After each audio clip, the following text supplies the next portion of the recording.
Chapter 4, What Happened That Night. The king was so dizzy from being knocked down that he hardly knew what was happening until the Calormenes untied his wrists and put his arms straight down by his sides and set him with his back against an ash tree. Then they bound ropes round his ankles and his knees and his waist and his chest and left him there. What worried him worst at the moment, for it is often little things that are hardest to stand, was that his lip was bleeding where they had hit him, and he couldn't wipe the little trickle of blood away, although it tickled him. From where he was, he could still see the little stable over the top of the hill and the ape sitting in front of it. He could just hear the ape's voice still going on, and every now and then some answer from the crowd, but he could not make out the words.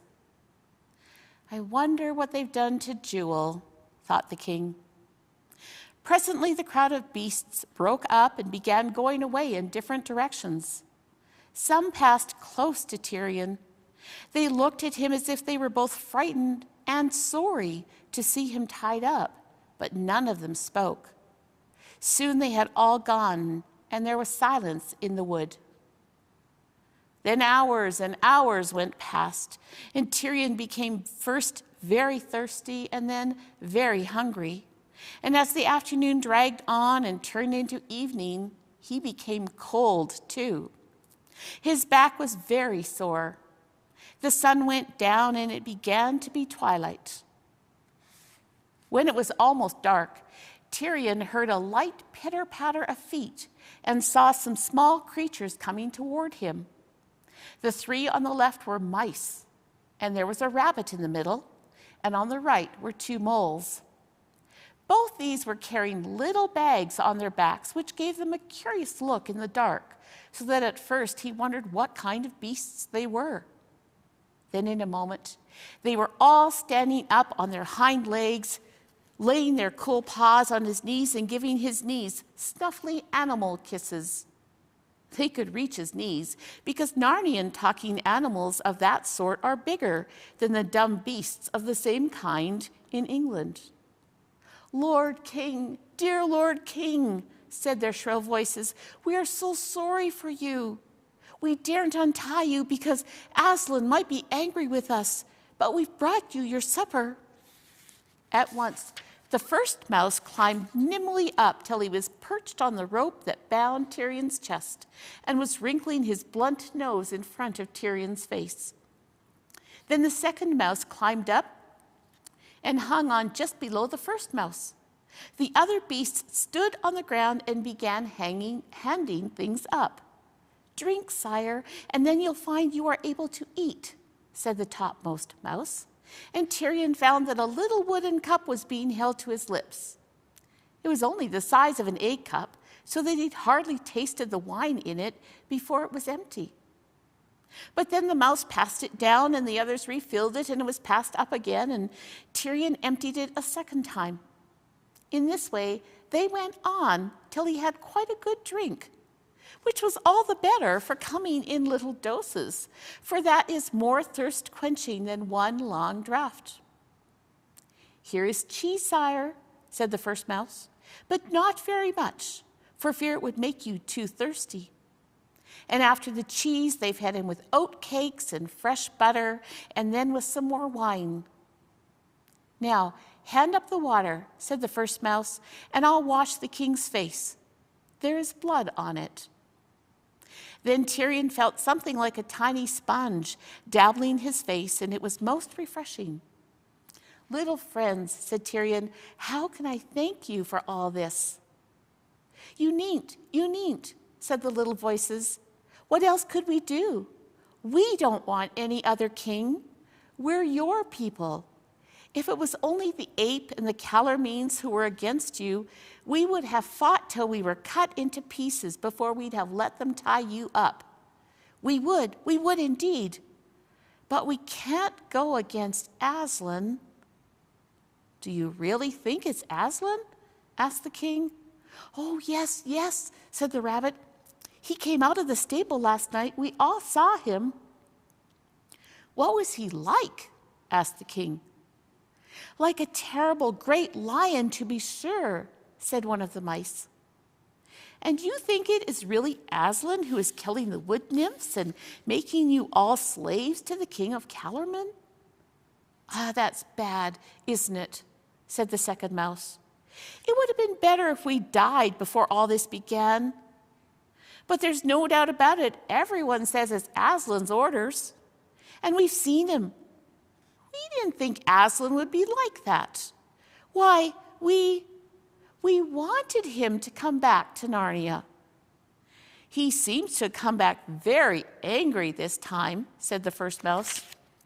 "We must all have done something dreadfully wrong without knowing it. He must be punishing us for something. But I do think we might be told what it was." "I suppose what we're doing now may be wrong," said the rabbit. "I don't care if it is," said one of the moles. "I'd do it again."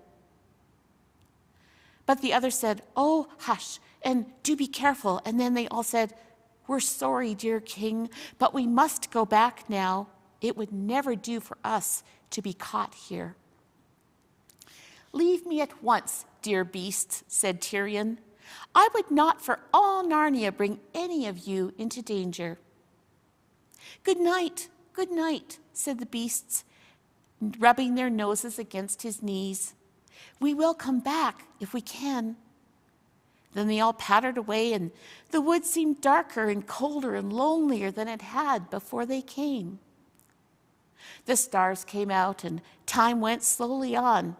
Imagine how slowly, while the last king of Narnia stood stiff and sore and upright against the tree in his bonds. But at last something happened. Far away there appeared a red light. Then it disappeared for a moment and came back again, longer and stronger. Then he could see dark shapes going to and fro on this side of the light and carrying bundles and throwing them down. He knew now what he was looking at. It was a bonfire, newly lit, and people were throwing bundles of brushwood onto it. Presently it blazed up, and Tyrion could see that it was on the very top of the hill. He could see quite clearly the stable behind it, all lit up in the red glow, and a great crowd of beasts and men between the fire and himself. A small figure hunched up beside the fire must be the ape. It was saying something to the crowd, but he could not hear what. Then it went and bowed 3 times to the ground in front of the door of the stable. Then he got up and opened the door, and something on 4 legs, something that walked rather stiffly, came out of the stable and stood facing the crowd. A great wailing or howling went up so loud that Tyrion could hear some of the words. "Aslan, Aslan, Aslan," cried the beasts. "Speak to us, comfort us, be angry with us no more." From where Tyrion was, he could not make out very clearly what the thing was, but he could see that it was yellow and hairy. He had never seen the great lion. He had never seen a common lion. He couldn't be sure that what he saw was not the real Aslan. He had not expected Aslan to look like that stiff thing which stood and said nothing. But how could one be sure? For a moment, horrible thoughts went through his mind. Then he remembered the nonsense about Tash and Aslan being the same, and he knew that that whole thing must be a cheat. The ape put his head close up to that yellow thing's head as if he were listening to something it was whispering to him. Then he turned and spoke to the crowd, and the crowd wailed again. Then the yellow thing turned clumsily round and walked, you might almost say waddled, back into the stable, and the ape shut the door behind it. After that, the fire must have been put out, for the light vanished quite suddenly, and Tyrion was once more alone in the cold and the darkness. He thought of what other kings who had lived and died in Narnia in old times, and it seemed to him that none of them had ever been so unlucky as himself. He thought of his great-grandfather's great-grandfather, King Rilian, who had been stolen away by a witch when he was only a young prince, and kept hidden for years in the dark caves beneath the land of the northern giants. But then it had all come right in the end, for two mysterious children had suddenly appeared from the land beyond the world's end and had rescued him, so that he came home to Narnia and had a long and prosperous reign. "It's not like that with me," said Tyrion to himself. Then he went further back and thought about Rilian's father, Caspian the seafarer, whose wicked uncle, King Miraz, had tried to murder him, and how Caspian fled away into the woods and lived among the dwarfs. But that story, too, had all come right in the end, for Caspian also had been helped by children, only there were 4 that time, who came from somewhere beyond the world and fought a great battle and set him on his father's throne. "But it was all long ago," said Tyrion to himself. "That sort of thing doesn't happen now." And then he remembered, for he had always been good at history when he was a boy, how those same 4 children who had helped Caspian had been in Narnia over 1,000 years before. And it was then that they had done the most remarkable thing of all. For then they had defeated the terrible White Witch and ended the 100 years of winter. And after that, they had all reigned, all 4 of them together, at Cair Paravel, till they were no longer children, but great kings and lovely queens, and their reign had been the golden age of Narnia. And Aslan had come into that story a lot. He had come into all the other stories too, as Tyrion now remembered. Aslan and the children from another world, thought Tyrion. They have always come in when things are at their worst. Oh, if only they could come now. And he called out, "Aslan! Aslan! Aslan! Come and help us now!" But the darkness and the cold and the quietness went on just the same. "Let me be killed," cried the king. "I ask nothing for myself, but come and save all Narnia." And still there was no change in the night or the wood, but there began to be kind of a change inside Tyrion. Without knowing why, he began to feel a faint hope. And he felt something somehow stronger. "Oh, Aslan, Aslan," he whispered, "if you will not come yourself, at least send me the helpers from beyond the world. Or let me call them, let my voice carry beyond the world." And then, hardly knowing that he was doing it, he suddenly cried out in a great voice, "Children, children, friends of Narnia, quick, come to me. Across the worlds I call you. I, Tyrion, King of Narnia, Lord of Cair Paravel, and Emperor of the Lone Islands." And immediately he was plunged into a dream, if it was a dream, more vivid than any he had had in his life. He seemed to be standing in a lighted room where 7 people sat around a table. It looked as if they had just finished their meal.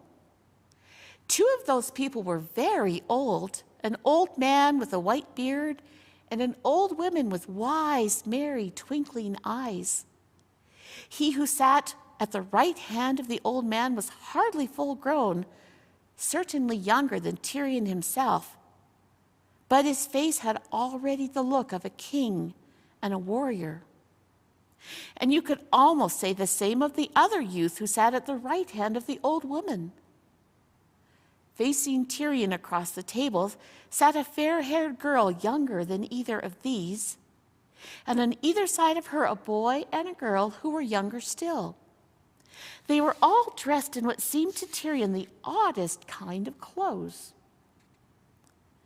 But he had no time to think of details like that, for instantly the youngest boy and both the girls started to their feet, and one of them gave a little scream. The old woman started and drew in her breath sharply. The old man must have made some sudden movement, for the wineglass which stood at his right hand was swept off the table.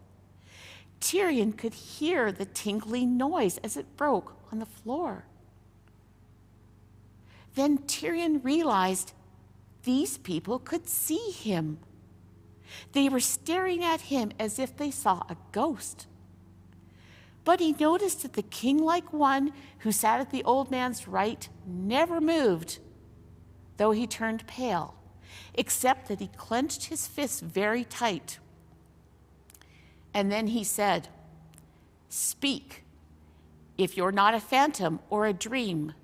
You have a Narnian look about you, and we are the 7 friends of Narnia." Tyrion was longing to speak, and he tried to cry out aloud that he was Tyrion of Narnia, in great need of help. But he found, as I have sometimes found in dreams too, that his voice made no noise at all. The one who had already spoken to him rose to his feet. "Shadow or spirit or whatever you are," he said, fixing his eyes full upon Tyrion, "if you are from Narnia, I charge you in the name of Aslan, speak to me. I am Peter, the High King." The room began to swim before Tyrion's eyes. He heard the voices of the 7 people all speaking at once, and all getting fainter every second.